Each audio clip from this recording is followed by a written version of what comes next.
Cleopatra was the last queen of ancient Egypt. She ruled a kingdom of gold, sand, and the great river Nile. Her name still echoes through history, but most people know her story through the eyes of her enemies, the Romans. She is remembered as a beauty, a temptress, and a tragedy. But the truth is far more interesting. Cleopatra was brilliant, ambitious, and one of the most powerful women of the ancient world. She was a real ruler, a real scholar, and a real strategist. And her story is one of the greatest dramas of the ancient world. She was born in 69 BC into a royal family that had ruled Egypt for nearly 300 years. Her family, the Ptolemies, were Greek. They were descendants of a general who had served Alexander the Great.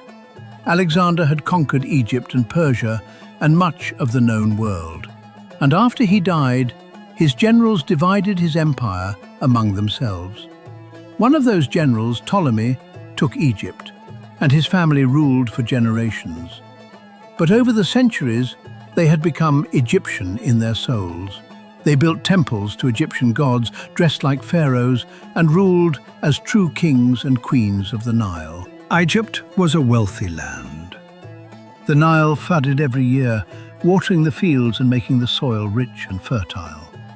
Farmers grew wheat, barley, flax, and grapes. The harvests were so large that Egypt became known as the breadbasket of the ancient world. Ships sailed up and down the river, carrying grain, gold, papyrus, and precious goods. Trade stretched across the whole Mediterranean, from Rome to Greece to Arabia and beyond. Egypt was prosperous, powerful, and rich. Cleopatra was educated better than almost any other woman of her time. She spoke many languages, including Egyptian, Greek, Latin, Hebrew, and several others. She was the first of her family to actually learn the Egyptian language of her people. For 300 years, her Greek ancestors had never bothered to speak Egyptian. But Cleopatra did. She studied mathematics, astronomy, geography, and philosophy. She read the great thinkers of Greece and Egypt. She was not just a queen, she was a scholar, a diplomat, and a strategist, and she knew how to use her mind as a weapon. When her father died, Cleopatra became queen at just 18 years old. But she did not rule alone. Egyptian law required her to share the throne with her younger brother, who was still just a child. At first, Cleopatra tried to rule with him. But soon, the young brother's advisors turned against her. They plotted in the shadows, whispering against the young queen. They wanted all the power for themselves, and they did not want a woman on the throne. They forced Cleopatra out of the capital, and she had to flee for her life into the burning desert. But Cleopatra did not give up. She was not a woman who accepted defeat. She gathered an army of loyal supporters and began to plan her return. She was determined to win back her throne, no matter what it took. While she waited in the desert, planning her next move, a powerful visitor arrived in Egypt.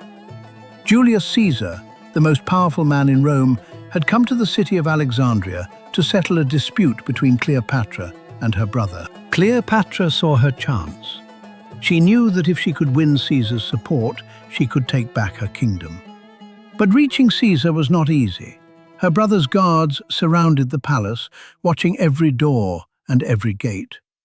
Cleopatra could not simply walk in through the front door.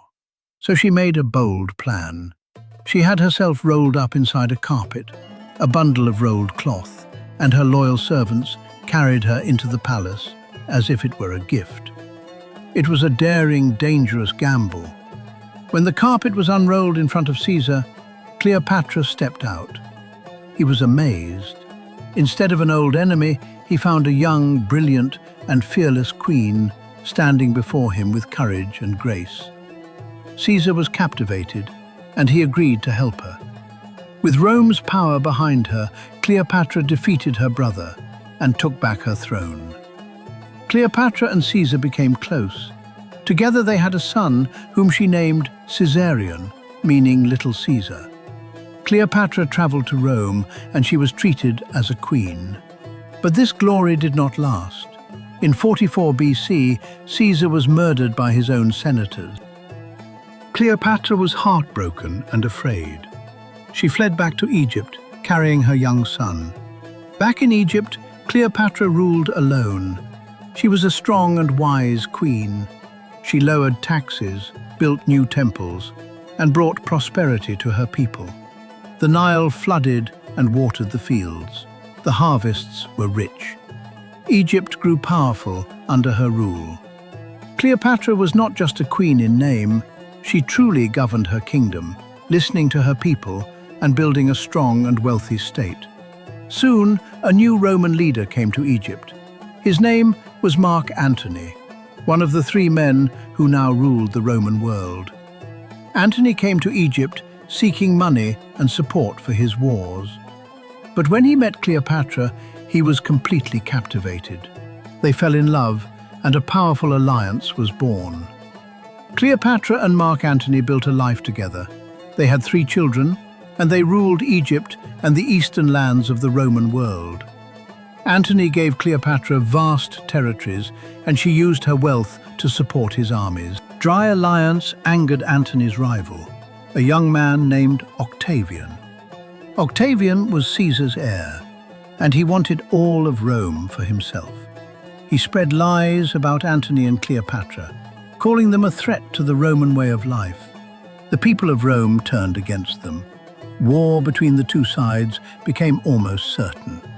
Cleopatra knew that a great battle was coming. She built her own navy, hundreds of ships, and she prepared to fight. In 31 BC, the 2 great fleets met at the sea near a place called Actium. It was one of the largest battles of the ancient world. But the tide turned against them. Cleopatra ordered her ships to sail away back toward Egypt.